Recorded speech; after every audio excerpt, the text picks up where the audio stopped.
avec tout le monde, des portes qui ferment plus ou moins bien. Donc on ne peut pas faire de l'hôtellerie. On fait simplement pour des groupes qui sont organisés et on fait payer aux gens 20 euros par jour et par personne et ils ont la maison à disposition. Donc c'est un système qui est intéressant parce que c'est pas cher pour les personnes qui viennent Non. et pour nous sur le nombre c'est très intéressant. Et plus facile à gérer Plus aussi. facile à gérer, puis on n'a pas de prestations à porter. Nous on met les chambres, on met pas de drap, on met Oui, pas de non, ça, non, c'est les vous- gens se débrouillent. Vous faites Les gens se l'entretien, débrouillent, voilà, nous l'entretien et on puis fait, les gens, on fait le ménage avant, on fait le voilà. ménage après, et voilà. Donc c'est assez intéressant. Voilà les deux types d'accueil qu'on fait. Après, bien sûr, on fait les visites aussi, comme on les fait aujourd'hui. Voilà. Alors cette maison,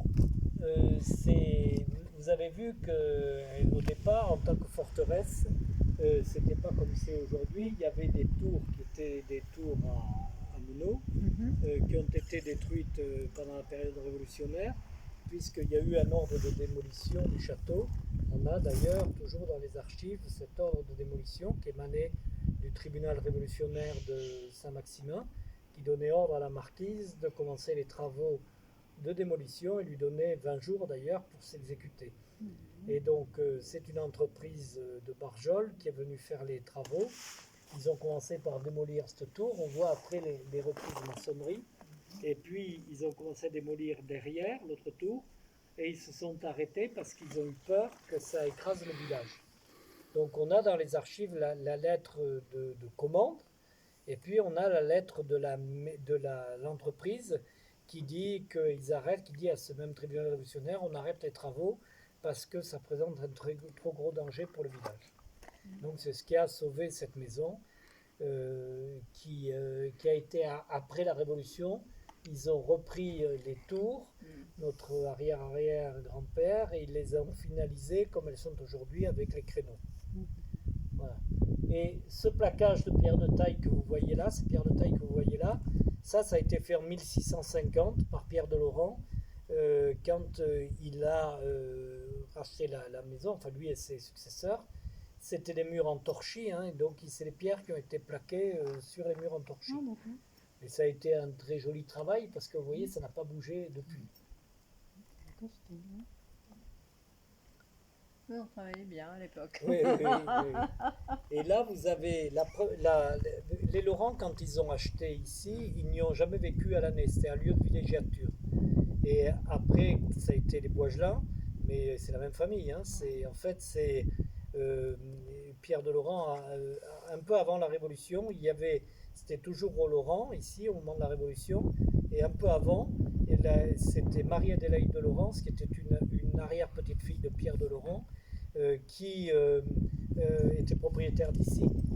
Et il y avait à Aix-en-Provence le cardinal de Boisgelin, qui était archevêque d'Aix, qui a fait venir son neveu Gilles Dominique de Bretagne, et ils ont organisé le mariage de Gilles Dominique et de Marie-Adélaïde de Laurence. Et nous, on est les descendants de ce couple à la 7e génération. Mais la première génération qui a vécu à l'année ici, ça a été la génération de mon grand-père, qui lui a décidé de vivre ici toute l'année. Et donc il a eu comme souci, évidemment, d'aménager un peu la maison avec un minimum de confort, c'est-à-dire de l'eau et de l'électricité.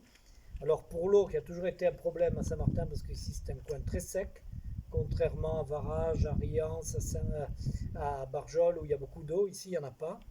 Donc là, à la place de ce puits que vous avez là, il y avait un gros trou, c'était une carrière de pierre, et mon grand-père a fait reboucher ce trou, et en le rebouchant, il a construit une citerne. Et il a canalisé toutes les eaux des toitures dans cette citerne.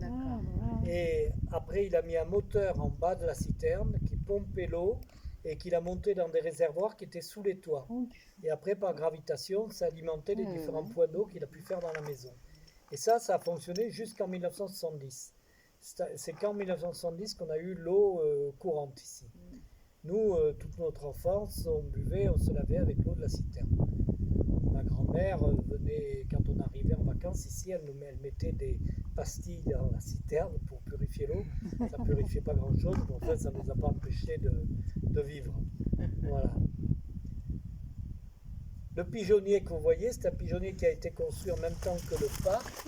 Alors ça, c'était un privilège de l'aristocratie. Et celui-là, il a la particularité d'être intégralement conservé à l'intérieur. C'est-à-dire que vous avez l'arbre central et l'échelle qui tourne. Vous savez, l'arbre qui tourne avec une échelle pour pouvoir accéder à ce qu'on appelle les boulins. Les boulins, ce sont les alvéoles dans lesquelles étaient là les pigeons. Elles y sont encore, ces alvéoles, il y en a 780. Et vous jugiez de la richesse d'une famille avec le nombre de cages de pigeons qu'il y avait à l'intérieur. Voilà.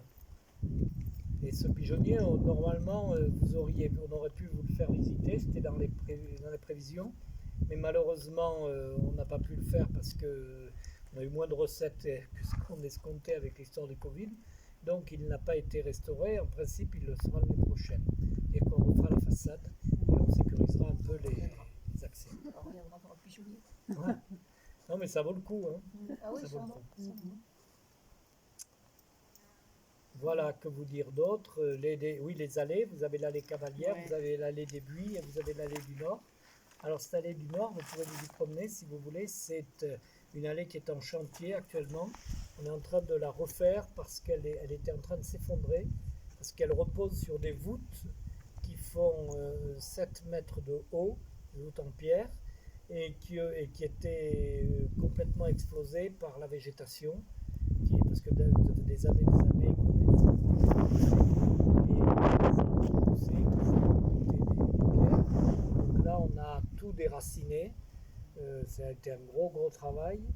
Il y a une voûte qui a été complètement refaite parce qu'elle était complètement effondrée, toutes les autres restaurées.